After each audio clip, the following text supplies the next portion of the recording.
আম্মাজান আয়েশা রাদিয়াল্লাহু তাআলা আনহা বর্ণিত হাদিস নবী করিম সাল্লাল্লাহু আলাইহি ওয়াসাল্লাম বলেছেন, ইন্না আবগাদার রিজালি ইনদাল্লাহ, আল্লাহর কাছে সবচেয়ে খারাপ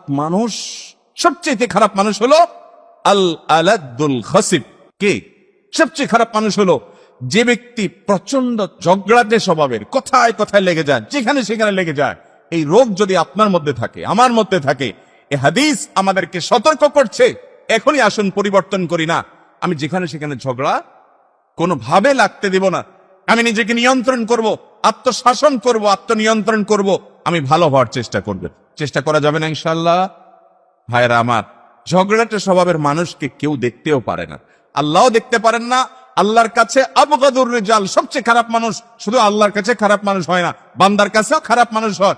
কেউ হয়তো বলে না আপনারে, পেছনে পেছনে সবাই জানে লোকটা ফালতু কিসিমের মানুষ, শুধু ঝগড়া ঝাঁটিয়া তর্ক বিতর্ক ছাড়া তার কাছে আর কিচ্ছু নাই।